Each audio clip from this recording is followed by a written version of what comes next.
በቃ አሪፍ ዳፍቀጭ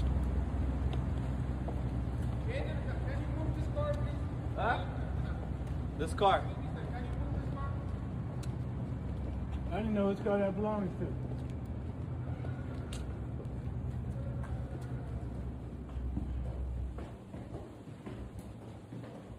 Which way is it? How you doing? Sweetheart. Coming on in. Welcome Thank to you, the thank water. Go down that way. Right. Headline.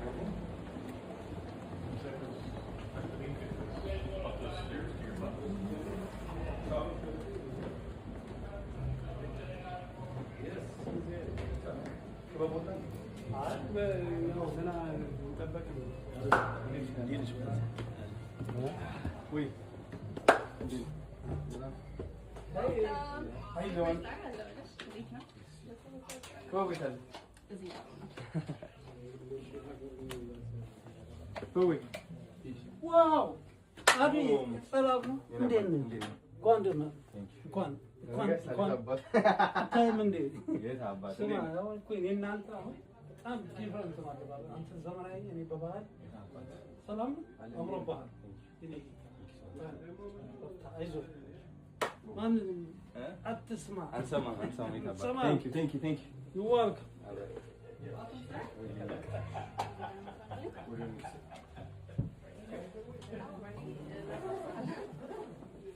አያበላሽማ እንትኑ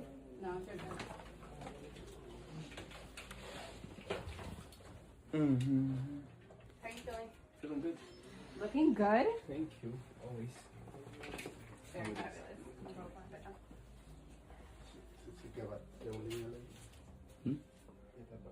Performances.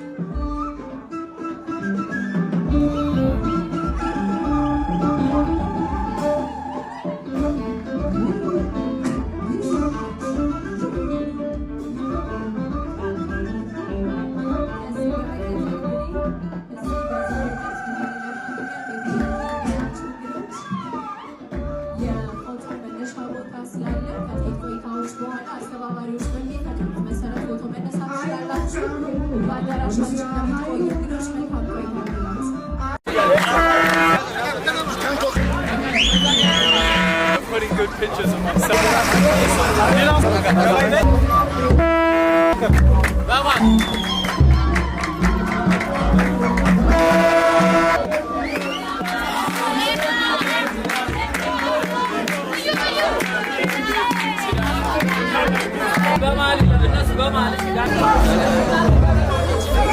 Get ready. Woo! Look at where we're right now.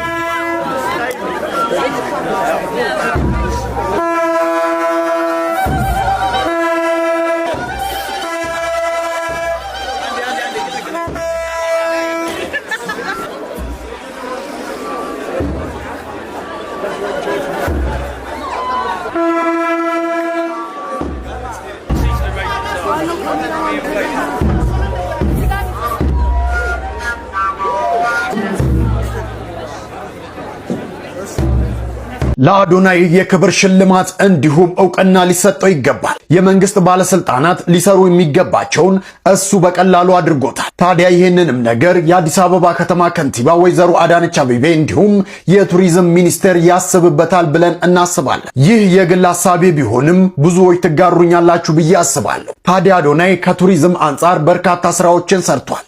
ሌሎችም እንደሰሩት ሁሉ ታዲያ ይህ ግለሰብ በቀላሉ ሊገኙ የማይችሉ ዓለም ላይ ተጽዕኖ ፈጣሪ የሆኑ ሰዎችን ወደ ኢትዮጵያ በመጋበዝ እንዲሁም ኢትዮጵያ ሲደርሱም በቅንነት በርካታ ኮንተንት ክሬተሮችን እየጋበዘ በተለይም አዲስ አበባን እንዲጎበኙ እንዲሁም አገራችን ምን ያህል የለውጥ ጉዞ ላይ እንደሆነች እያሳየም ይገኛል።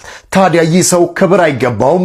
ይህ ሰው ዕውቅና አይገባውም? ይህ ሰው የክብር ሽልማት አይገባውም ትላላችሁ? እስቲ ሐሳባችሁን ኮሜንት ላይ አጋሩኝ። ይህንን ሐሳብ የምትደግፉላችሁን ኮፒ ሊንክ እያረጋችሁ በቅንነት ለብዙ ሰው ሼር አድርጉት።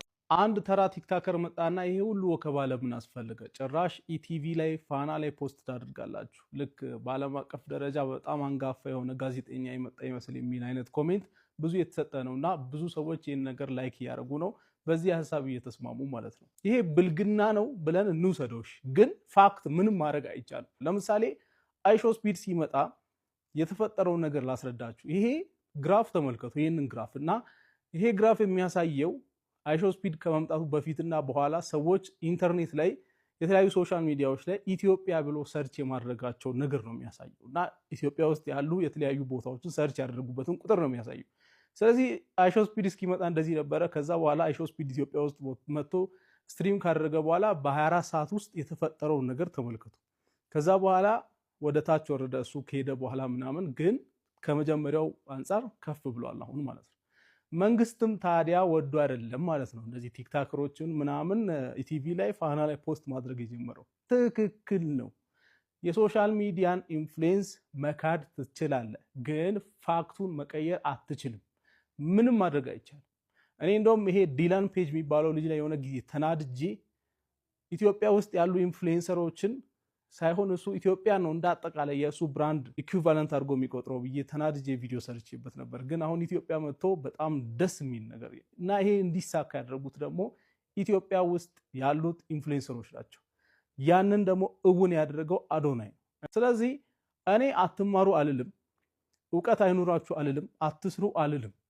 ነገር ግን ሶሻል ሚዲያ ላይ ስም ሲኖራችሁና ሶሻል ሚዲያ ላይ ማትታወቁ ከሆነ የተለያየ ላይፍ ነው የሚኖራችሁ።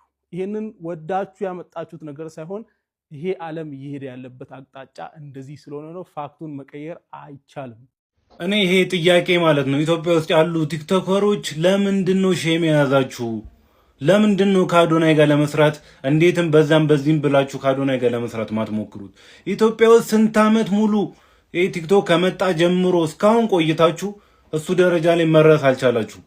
ሰለቸን፣ በዚህ መጣ፣ በዚህ ገባ፣ በዚህ ወጣ እያላችሁ ልጁ እንዲሰለቸው ወይ ደግሞ ከሰዎች ልብ እንዲወጣ ብዙ ሞክራችኋል። ልጁ ግን እንደዛ ብለህ የምትጥለው ሰው እንዳልሆነ ዛሬም እያሳየን ነው። አሁን ላይ በዚህ ሰዓት ይህንን ባንዲራ ይህንን ቲሸርት አድርጎ ዓለምን እያስተዋወቀ ነው። ዓለምን እያስተዋወቀ ነው ማለት ነው። ልጁ ከእናንተ ጋር መወዳደር አቁሞ ኢትዮጵያ ውስጥ ያለውን ነገር ይሄ ነገር አይመጥነኝም ብሎ ዓለም ላይ እየሄደ ነው። እናንተ ምን እያረጋችሁ ነው? መች ነው ከሴት ጭን ወጥታችሁ እንደዚህ አይነት ኢትዮጵያን ሊጠቅም ሀገርን ሊጠቅም የሚችል ነገር መች ነው የምትሰሩት? እና አዶናይ ሰለቸን ለምትሉ ሰዎች አዎ እውነት ነው፣ ይሰለቻል። አዶናይ በጣም በጣም ለብዙ ሰዎች እንጀራ ከፍቷል። ለብዙ ሰዎች መለወጥ እጁ አለበት። እናንተ ደግሞ ሰው ሊለወጥ ሰው ሊሳካለት ቢያንስ ላይቭ ላይ ገብቶ ራሱ ስራ ሊሰራ ሲል ሲሞክር ቲም ሰርታችሁ የምታስወጡ የምታባሩ ናቸው። በዚህ ነው የምትታወቁት። አዶናይ ለሰዎች ቲክቶክ ላይ ካሉ ሰዎች እንዳለ አዶናይ ሊወዳደር አይችልም። ሊወዳደር ማይችለው ለሰዎች ጥሩ ነገር በማድረግ ብቻ ነው። በቃ ሊወዳደር አይችልም። ሀገራችንንም እየጠቀመ ለሀገራችን ጥሩ ነገር እያመጣ ያለ በዚህ ሰዓት አዶናይ ነው። ሰለቸኝ ያልከው ሰውዬ እንዴት ነህ? ሼም ከያዛችሁ ጠጋ ብላችሁ አዋሩት። የመሬን ነው የምላችሁ። ምንም እየሰራችሁ አይደለም እናንተ።